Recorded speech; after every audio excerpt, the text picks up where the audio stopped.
Hi, I'm Marty Nemko. Halloween's coming around the corner, and one of my new books is called Dark, Stories about a Darker Side of Life, and some of them would seem appropriate for, not for kids for sure, but for adults around Halloween, either for your own enjoyment or if you're going to have people over or whatever, maybe even have be stimulative of conversation. Anyway, there's about a half dozen of them, and they get more and more horrific as we go on. First one is called Kisser. The doorbell rang at 3 a.m. I opened the door to find a wicker basket. In it, wrapped in a blanket, was a puppy. I work full-time. Who has time for a dog? Even if I got a dog sitter, that's expensive, and then there are the nights and weekends. And the training, who has time? Who wants pee and poop in the house? So cute as the puppy was, I steeled myself, carried him into the car, and drove to the pound. He would not get off my lap. Indeed, the more I drove, the more he curled up in my lap. And then he fell asleep on my lap. Still, I was not going to have a dog. I pulled into the pound's parking lot, saw the entrance. It reminded me of Auschwitz. I pursed my lips and lifted the puppy with one hand and started to reach for the car door with the other hand. And then, damn it, the puppy licked my face. I just couldn't do it. I closed the car door. Yeah, with the puppy and me inside. I named him based on he just did. My forever companion would be named Kisser. But if it was one thing I wouldn't let Kisser do is disrupt my sleep. So even before I got home, I went to the pet store, got a crate and a cushion to put inside it. I had the food, the collar, the leash, the tax, and I was out $247. And that was before the vet visit. Kisser was perfectly healthy, but needed spaying and shots, another $300. I read on the internet how important it is to begin housebreaking immediately, and to count on it taking a week. So damn it, I took a week off from work. And every time Kisser got up from his nap, I carried him outside to the pee place and waited, and waited. Finally, success, followed instantly by a treat and massive praise. But despite my diligence, Kisser had a few accidents, including one vomit. But yeah, after a week he was trained. But Kisser would not sleep in his crate. The first night I put him in, and within seconds he was whimpering, the sweetest damn whimper you ever heard. I needed to sleep, so I moved the crate from the kitchen to my bedroom. He still whimpered, and whimpered. At some godforsaken hour I got up, put a towel on the far corner of the bed. I was not going to have pee or poop on my blanket. And I lowered him onto the towel. Immediately he stopped whimpering, curled up, and went to sleep. He was doing a great job of training me. The only thing, by the time I got up in the morning, Kisser was no longer at the foot of the bed. He was curled up around my warmest spot, my crotch. And when I started to get up, he jumped on me, licked my face, we went out, and he did his business like a pro. After a week, I was grateful I had Kisser. I could see why they call a dog a man's best friend. So you can imagine how I felt when after 8 days the doorbell rang. It was a neighbor, and she said, I had just gotten a puppy when in the middle of the night I got a call from a hospital 200 miles away. My dad had a heart attack. I was frantic. I was so frantic I forgot to leave you a note, and I forgot all about the dog. My dad died, and we had the funeral, and when I came back and I saw the crate, I remembered, I am so sorry, so sorry. Thank you so much for taking care of my puppy. Can I have him back now? Anyway, that story is called Kisser. The next one is called My Toupee. I didn't want to go. After all, parties had never worked for me. In fact, nothing had ever worked for me. I was 21 and still a virgin. But everyone still told me, my friends, my parents, my grandmother, for God's sake, that I had to keep getting out there. So I took a deep breath and went in. Everyone was smiling, laughing, seeming so natural. I stood in the corner for a while and then forced myself to amble, not too eager, toward a group that didn't seem too intimidating. Not the pretty people, not the gigglers, just 3 normal people chatting. I stood a few feet from them and tried to establish eye contact. I tried one girl, but she didn't notice me, or maybe she did and rejected me. I tried looking at another one. This time it was a guy to avoid it looking like I was hitting on a girl, and he held my eyes for a moment. I figured that was all I could expect, so I took a step toward the group. That girl was talking about her plans for grad school. The guy chimed in. I'm in enough student debt already, and I nodded. The other girl said, and these days it's degree proliferation. Even a master's degree makes employers yawn. We smiled, but knew that wasn't funny. I asked the grad school-bound girl, "So, what are you going to study?" She said, "Computer science, artificial intelligence, where the jobs are." I nodded, but felt like such a loser. I had taken Intro to Computer Science and didn't understand most of it. I had to cheat my way to a C. So I decided I'd better major in something like sociology or media studies. I think they saw my face drop, so I excused myself and got a drink. Rest of the evening, like all parties, didn't go any better for me, so I left early. I was stressed out, and a shower is one of the few places I feel relaxed. So even though I didn't need a shower, I took one. When I got out, I looked in the mirror and asked myself, what is wrong with me? Am I trying too hard? Not hard enough? Should I memorize jokes to tell at the next party? Then I did something I had been scared to do. Look at myself in the mirror hard. My hair being wet made clear that my hairline had already started to recede. I took a handheld mirror so I could see the back. A bald spot was already forming. Was that the problem? Should I get a toupee? I thought, that's stupid. Only idiotic characters on TV wear a toupee. But the idea stayed with me because that was a more doable solution than trying to change my personality or my major to something more impressive than sociology. So I decided to get a consultation. It wouldn't cost anything to get information. Knowledge is power and all that. But where? I searched Yelp. It was the year 2005, and Yelp had just started. And I saw that The Full Head already had a dozen reviews, which averaged 4.5 stars. When I got there, the waiting room's walls were covered with before and after pictures. Wow! And the cute receptionist asked if I'd like something to drink while I was waiting. I knew that was just business, but I was starved for female attention, so it felt good. When I got into the consultation room, a handsome guy smiled and said, "Yup, I'm wearing one." "You're Joe, right?" I nodded, and he continued, "Joe, it's great you've come while you still have most of your hair. People will just say you look great, well rested or something." He then asked, "What's the main reason you've come in? Career, self-esteem, romance?" I smiled at the latter, and he said, "Joe, that's the most common reason, and it works." I knew I was dealing with a master salesman, but I was open to being sold. He pulled out a photo album and said, "Of course we have lots of styles, but there are 3 I think would look wonderful on you." I had heard that in funeral homes, salespeople always show 3 caskets, enough to give choice, not so many you're overwhelmed. He asked, "Do any of these call out to you?" I pointed to one, and before I knew it, I had bought a $3,000 hairpiece. I'm not surprised they avoid the word toupee, whatever you call it. I can't say it turned me into a chick magnet, but within a month, I was no longer a virgin. And despite my sociology major, I somehow felt more confident in job interviews, and I did get hired as a community relations specialist for a bank. My job was mainly to address complaints and to hold events like free workshops on financial literacy and on home ownership. Usually we held them at the bank, but for Father's Day, we did one as a picnic in a nearby park. It was cool that morning, so I wore a light sweater, but by noon I needed to pull it off. I tried to be careful, but lifting it was enough to push the sides of my hairpiece up, so it looked like it had wings. Someone pointed to me, which made another person take out her camera. She must have sent it to the newspaper. Everyone knows that the media likes to do hit pieces on banks. 2 days later, as I'm drinking my morning coffee at home, I open the newspaper to see that JPEG of me. The headline? A phony banker. I pulled off my hairpiece and stared at my now quite bald self in the mirror. Do I go au naturel? I'm terrified to do that, but I'm terrified to wear it. What would you do? Anyway, that story is called My Toupee. The next story is called The Garden Club. We meet in a member's garden. Julia's, around the fire pit. We loved our meetings, if it weren't for Eleanor. Not 2 minutes would go by before Eleanor would brag about her garden or ridicule ours, and one night, Julia caught Eleanor spraying Julia's prized roses with herbicide. But it was too late.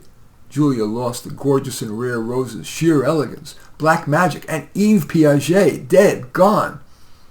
We politely asked Eleanor to quit. We're not sure that we're the best fit for you. But at the next meeting, there was Eleanor, more obnoxious than ever. She told one member, "You're a senile old biddy who can't even grow a marigold." Well, that was the last straw. By acclamation, we agreed to expel Eleanor from the club. But Eleanor seethed, "You do that and I'll sue your asses. I'll be at your meetings till the day I die." She didn't know how right she was. We debated what to do. Let her stay and ruin our club? Try to get a restraining order? The judge would laugh us out of court. You're taking up the court's time because you don't like a member of your garden club? So we decided we needed to get rid of Eleanor. It would serve the common good, not just our clubs. But if she was so damaging to a garden club, she was probably even more so to more important things in people. We know plants, and so we put poppy extract in her tea. Yes, the same kind as in The Wizard of Oz. It's an opioid.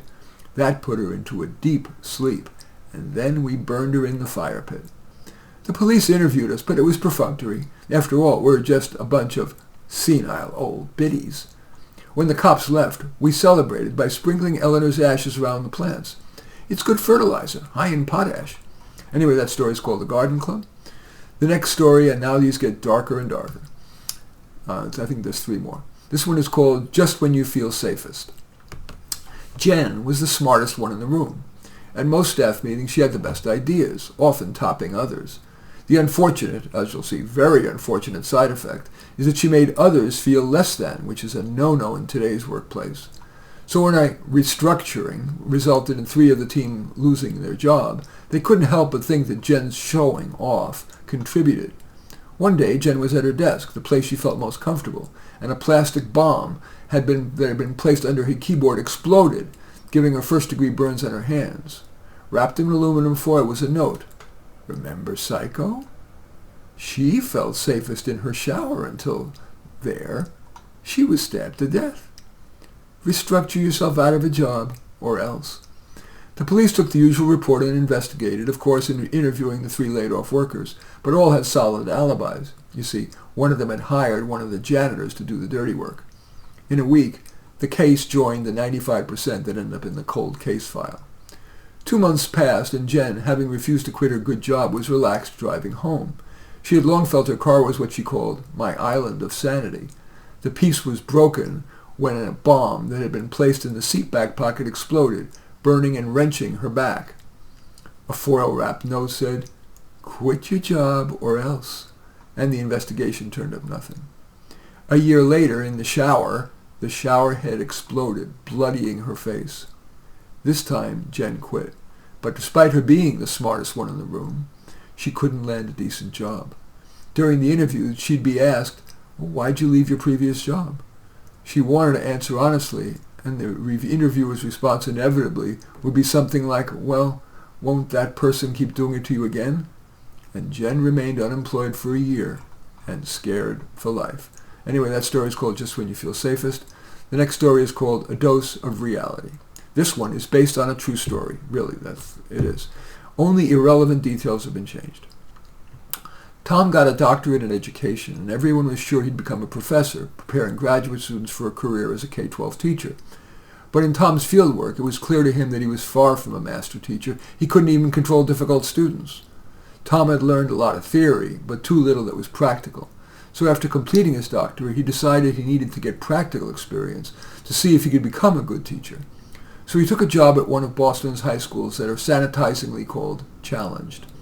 It soon became clear to Tom that many of the students, especially the active boys, had a hard time sitting through a 50-minute period, and especially the double periods that education experts advocate. So Tom decided that during a double period, he would take his class on a little field trip. The problem was that half the students didn't return the parent permission slip. It wasn't that the parents or guardians weren't willing to sign. The slips too often didn't get to them. Tom's students said they lost it, their parents were away, and so on. He gave them another permission slip, but still many didn't come back. So Tom decided to try a trip with all the kids, even if some didn't have a permission slip. He thought, it's just to the nearby tide pool. He rented a 15-person van and packed his class into it. If a bit scrunched, they'd all fit in the van because while his class size was officially 22, on the average day only 15 or so would show. And everyone had a great time. And to ensure that they were addressing the mandated Common Core curriculum, they discussed and Tom gave assignments that tied the trip to academic learning. So a week later, they did another trip. This time it was a behind-the-scenes tour of a bakery. Another success. Unfortunately, the third time, when the kids were getting into the van, this time to go to a museum, the principal saw them aghast. "Mr. Johnson, don't you know that our insurance doesn't cover that? And did you get permission slips from all the parents?" Tom murmured no. She pulled him aside and said, "I am initiating termination procedures. You are endangering your students."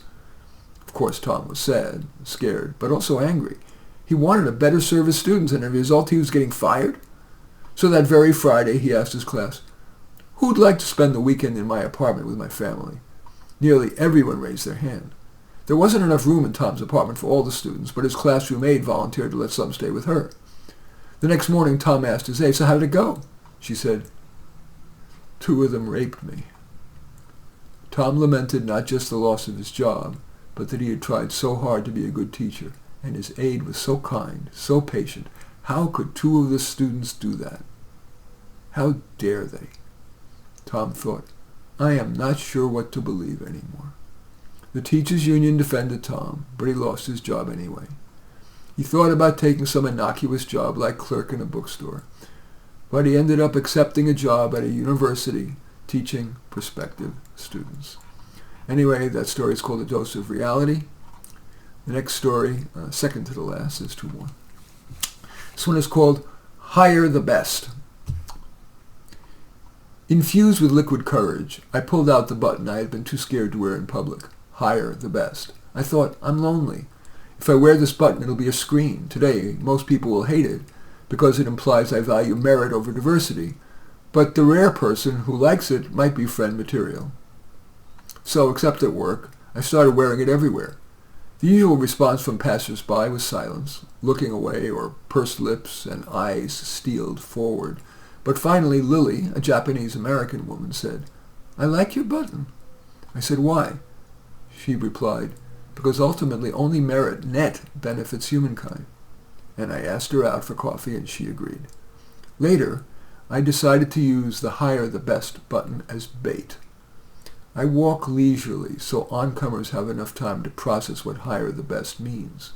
I kill any passers-by who criticizes it, like the guy who yelled, That's elitist, man! Why do I kill him? I'm not crazy. I want to make a difference. You see, anyone who uses criteria other than merit in hiring makes the world worse. It hurts the products and services we buy, the leaders we elect, the people who get into top colleges and medical schools, and the researchers who could save our lives. I can't change the world, but I can rid it of some of those termites eating away at humankind.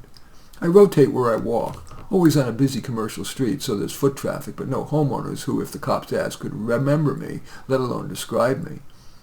My button hooks them onto my line. My relaxed walk and pleasant expression reels them in a bit. Then I use FBI techniques to get them closer. I momentarily raise my eyebrows, tilt my head, and smile. Those signals suggest that you're harmless, and indeed like the person. The FBI uses those techniques to coerce a confession from suspects, or to convince a foreign national to spy for the U.S. If those tactics get a person to stop, I'll start the conversation with a comment about the weather, or better, I'll praise something they're wearing, say their doggy is cute, whatever. I'll continue the pleasantry for a minute or two, but lest I seem too eager to befriend them, I'll then say I need to leave. I feign uncomfortability, and I murmur, I'd be pleased to chat further, that is, if you'd like.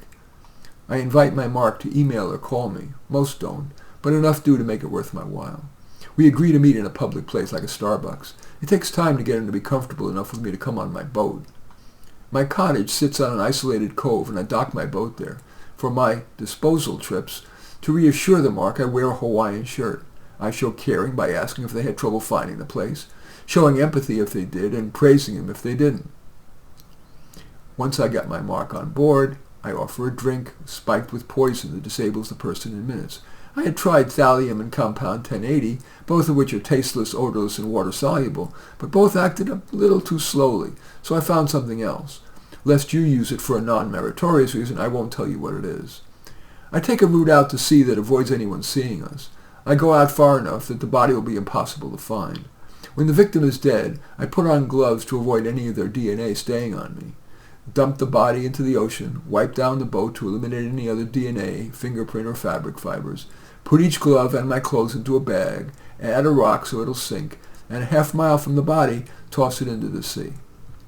I put my fingerprints back on the boat so it looks like I'm the only one who's been on board. I put it on an identical set of clothes, return home, take a shower to be sure there's no traces. No one ever finds out. One time, a victim had told a friend about a guy she was planning to go boating with, and, along with other boat owners in the area, a detective interviewed me and CSI types checked out my boat. But of course, I never found a thing. I've now done it 14 times, and I'll keep doing it until I die. It's the most pro-social way I can live my life. Of course, I've hidden all this from Lily. Anyway, that story is called Hire the Best. That's the name of the button, of course. I guess there are 2 more stories still. Birth and Death is the next one. Yes, I had told Victoria I wanted children, and at the time I did. I was infatuated with her, with the idea of having and raising a child, and maybe having someone to care for us in our old age. The desire to have kids was fueled by our friends who had them. They emphasized the positives, if only not to seem like cold or bad parents. And of course, our grandparents were salivating for grandkids. But then worries intruded. Bye-bye freedom. Waking up in the middle of the night, fighting with the kid about homework. Will I even be a good parent? My job isn't that secure. Can we afford to have a baby? And what if our baby isn't normal? I decided to not say any of that to Vicky. I could just imagine her reaction. What? You said you wanted a baby, so what do you want to do now? Get an abortion? No! I could picture her screaming, then crying, then miserable through her pregnancy, and blaming me forever for spoiling her motherhood. My worry about an abnormal baby was justified. Lou Jr. was born with an APGAR score of 6, which predicts low IQ. The first time Vicky and I had sex after Lou was born, my erection wasn't as hard as usual.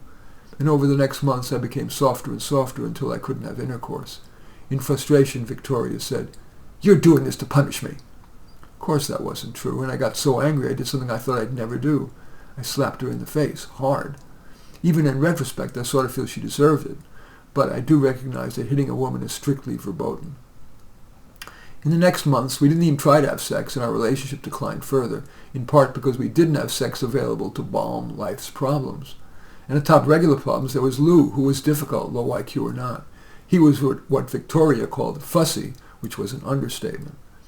And yes, once at 3 a.m., when Lou was already 6 months old and was up yelling half the night, and when I finally got back to bed exhausted after unsuccessfully trying to calm him, I actually said it. "You know, Vicky, Lou is a nightmare." Victoria seethed. "That hurts me more than even the slap. Much more." A month later, the night before the garbage was to be picked up, Vicky expanded on a Lorena Bobbitt. She poisoned my dinner and then, with the help of my chainsaw, cut me up, threw me into big black plastic bags and into the bottom of the trash bin, and she got away with it. She simply told the cops I'd gone for a walk and never returned. The investigation turned up nothing, so the cops assumed it was just another case of a spouse walking out, and they tossed that case into the cold case file.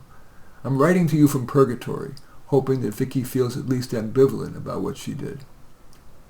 The final story is called Affirmative Actions. March 15, 2017, Kevin was diagnosed with incipient sociopathy. September 13, 2019, Kevin wasn't selected as president of his high school's math club. Furious, he knocked over his desk.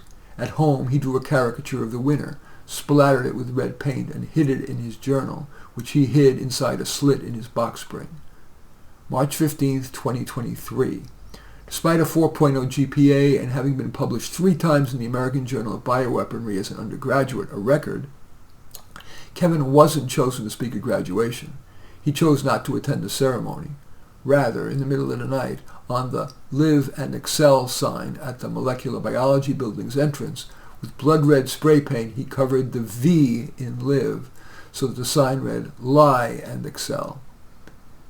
May 21st, 2035, 4 o'clock p.m. The chair of the bioweapons department told Kevin that this year's tenure slot went to someone else. Kevin exploded, insisting, "I am infinitely more qualified." Evenly, the chair said, "As you know, Kevin, unfortunately it is up or out. If when you're up for tenure you don't get it, you need to leave. You can stay until the end of June." 4:01 p.m. Kevin removed the most virulent and airborne communicable bioweapon from his lab's freezer, put it into the irradiator to create mutated versions, and inoculated 200 mice, 50 each with one of the 4 mutations that under electron microscopy and flow cytometry seemed most likely to be lethal. May 22nd, incubation period. May 23rd, he cultured the mutation that killed the most mice, 48 of 50. Then, using machine learning gene editing software, he altered that virus to maximize its airborne transmissibility. He filled 3 tiny vials with it, enough to infect and later kill hundreds of people. who in turn would infect thousands, who then would infect millions, who in turn would kill billions. He cut open the seam of his wallet's inner lining and sealed it with glue that allowed the seam to be easily opened. He drove to the furthest parking lot in JFK Airport in New York City. He got on the shuttle bus wearing an N95 mask that inside had a second, even more protective filter, opened his wallet and surreptitiously opened one vial. By the time the bus arrived at the international terminal, the bus full of people headed all over the globe, having had breathed a fatal dose with its one-day incubation period, and went all over the globe. Kevin then bought a ticket to Beijing, which stopped in L.A.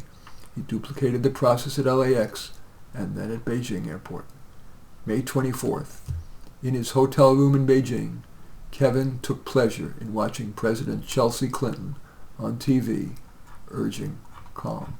Anyway, that story is called Affirmative Actions. Anyway, as you can see, those stories are pretty darn dark. Not right for kids, but perhaps for they're scary. These stories are scary because they have enough reality to them. They're not about ghosts and goblins, so that they could actually be scary if you're looking to be scared on Halloween. In any event, I do thank you for watching. I welcome your thumbs up, accept your thumbs down. I always look forward to your comments, especially like it if you hit the share button below. Share on your social media so that my efforts can have broader impact. And I am flattered if you choose to subscribe to my channel, either on YouTube or my podcasts, which are available on, obviously, on Apple Podcasts, Amazon Podcasts, Spotify. I like to end all of my podcasts with the same quote, which I find more valuable these days than ever in my life. Is not mine, is from Frank A. Clark, and he wrote, "We find comfort among those who agree with us, growth among those who don't."